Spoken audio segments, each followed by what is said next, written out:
decided to have this kind of initiation that you have to get clobbered, usually by a man infinitely. 79 years old, Sylvester Stallone, the legendary action movie star, unexpectedly revealed the 5 names he absolutely despises the most in Hollywood.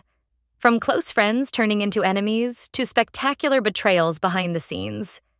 You'll be shocked when you find out who they are. In the mythology of Hollywood, rivalries often become as legendary as the films themselves.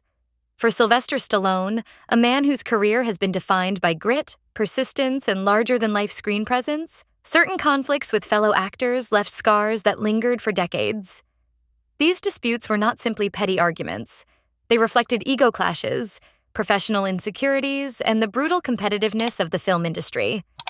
The first 3 names on Stallone's personal blacklist, Richard Gere, Bruce Willis, and Eddie Murphy, illustrate how fragile relationships in Hollywood can be when stardom, money, and pride collide. Richard Gere, a feud born in mustard, fueled by ego. The story begins in 1974 on the set of The Lords of Flatbush, a low-budget coming-of-age film that was supposed to give both Stallone and Richard Gere early visibility in Hollywood. At the time, neither man had yet reached superstar status, and the set was already tense with young actors jostling for attention.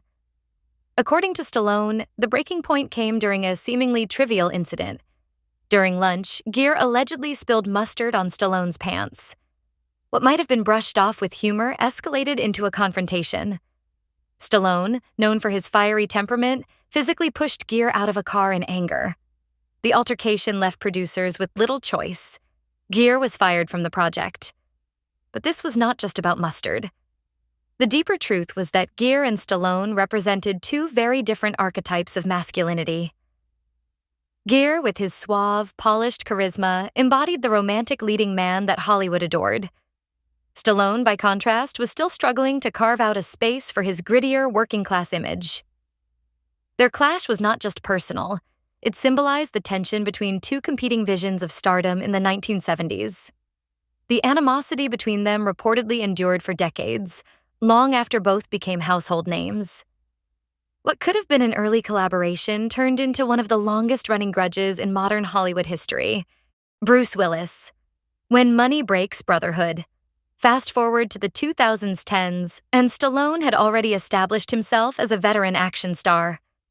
His idea for the Expendables franchise was not only a cinematic project, but also a nostalgic homage to the genre that had made him famous. It was, in many ways, a celebration of camaraderie among action legends. At first, Bruce Willis fit perfectly into that vision. The 2 men shared screen time, laughs, and the aura of invincibility that defined their generation. But in Hollywood, friendship and business rarely mix smoothly. During negotiations for the Expendables 3, Willis allegedly demanded $4 million for just 4 days of shooting. For Stallone, who prided himself on discipline and toughness, this demand crossed a moral line. He didn't just see it as hard bargaining. He saw it as greed. Stallone's response was unusually public and cutting. He branded Willis as greedy and lazy on social media, a move that ensured the rupture of their relationship would not stay behind closed doors. Willis was replaced in the film by Harrison Ford, a casting decision that symbolized not just a business adjustment, but the definitive collapse of a friendship. The dispute revealed something deeper. For Stallone, loyalty and shared purpose mattered more than financial negotiation. For Willis, the demand was likely just another deal in an industry built on contracts. But when pride, ego, and money intersect, even alliances forged in action can collapse instantly. Eddie Murphy. When personal life invades professional bonds. Perhaps the most emotionally charged of Stallone's early feuds was with comedian Eddie Murphy, a man who, at one point, had been a personal friend. The fracture came not from business negotiations or creative disputes, but from the messy entanglement of personal lives and public perception. In 1987, Stallone's then-wife, Brigitte Nielsen, appeared alongside Murphy in Beverly Hills Cop 2. Rumors quickly circulated that Nielsen and Murphy's on-screen chemistry spilled into real life. Hollywood tabloids feasted on the speculation, and although Murphy denied the allegations, the damage was done. Stallone, fiercely protective and famously distrustful, confronted Murphy directly. Reports suggest the confrontation was sharp, leaving no room for reconciliation. What might have been dismissed as idle gossip instead dismantled a friendship. This feud underscores a critical reality of Hollywood life: the thin boundary between personal and professional worlds. For Stallone, whose career and identity were always intensely personal, the rumor felt like a betrayal. For Murphy, it was perhaps just another instance of media fabrication. But perception often outweighs truth in the court of public opinion, and in this case, the perception alone was enough to sever ties forever. Kirk Douglas. When stardom overshadows story.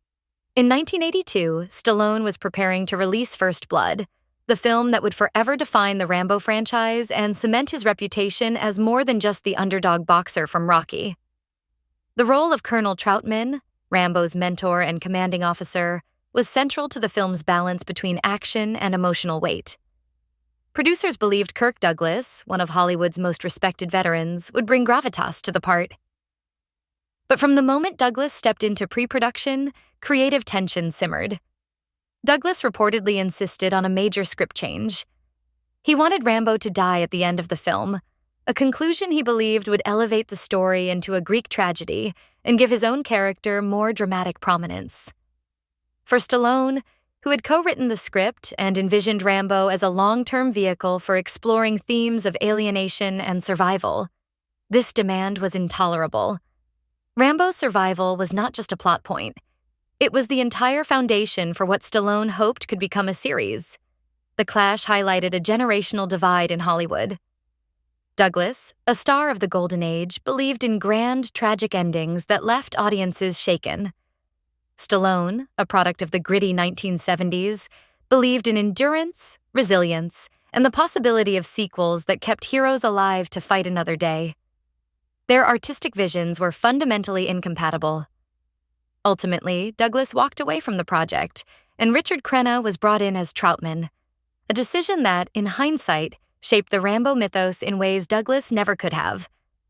The fallout was not just professional. Stallone viewed Douglas's behavior as an egotistical attempt to hijack his story. Douglas, in turn, likely saw Stallone as a brash upstart unwilling to listen to a seasoned veteran. The result was mutual resentment. While they never engaged in public mudslinging of the same scale as some of Stallone's other feuds, the rift symbolized Stallone's determination to protect his creative vision against even the most powerful of Hollywood icons. Arnold Schwarzenegger, the Cold War of action cinema.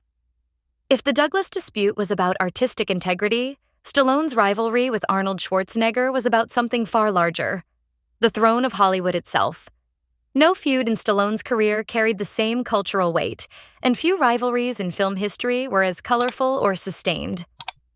The rivalry's spark came in 1977 at the Golden Globe Awards, when Schwarzenegger reportedly laughed at Stallone's loss.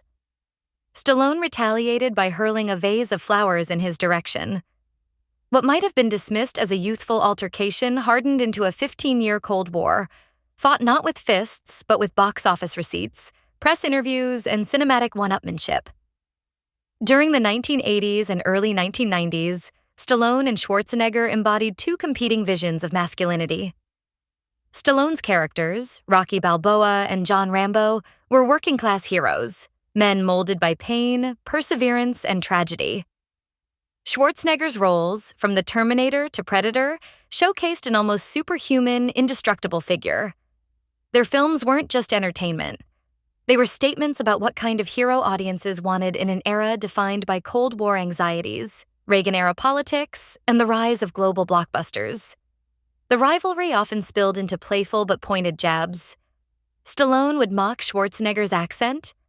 Schwarzenegger would ridicule Stallone's less successful films. Yet behind the jokes lay genuine hostility. At one point, Schwarzenegger brilliantly manipulated Stallone into starring in Stop, or My Mom Will Shoot, a widely panned comedy, by pretending to be interested in the project himself. Stallone took the bait, eager to beat his rival to a potentially lucrative role, only to see his reputation bruised when the film became a critical disaster. It was a strategic masterstroke by Schwarzenegger and a bitter pill for Stallone to swallow. For audiences, however, this rivalry was a gift. It pushed both men to elevate their work, constantly seeking to outdo each other with bigger stunts, larger explosions, and more dramatic storylines. Box office charts from the era often placed their films side by side, fueling a competition that mirrored the very battles unfolding on screen. What makes the Stallone-Schwarzenegger feud remarkable is not just its intensity, but its eventual resolution. By the mid-1990s, the action genre was evolving, and both men were aging out of the indestructible hero archetype.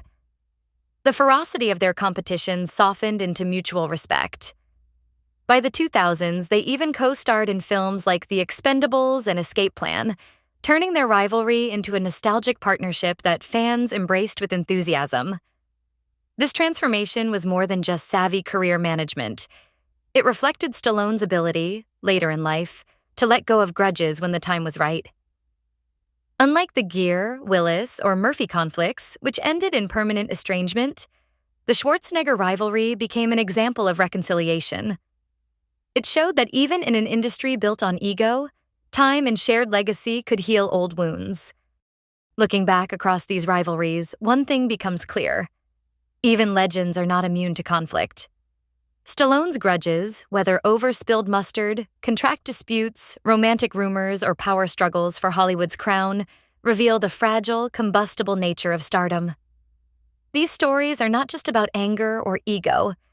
They are about survival in an industry where every role, every dollar, and every public perception can define a career. And yet, despite the bitterness of these feuds, Stallone's legacy remains untouchable. At 79, he is no longer merely the underdog fighter from Rocky or the battle-scarred soldier from Rambo. He is a cultural monument, a reminder of a time when action heroes shaped global cinema. The names on his blacklist may shock you, but they also show us the high stakes of his journey. So, what do you think? Were these grudges justified, or were they simply the cost of Hollywood ambition? Share your thoughts in the comments, and don't forget to like, subscribe, and stay tuned for more untold stories from the world of celebrities.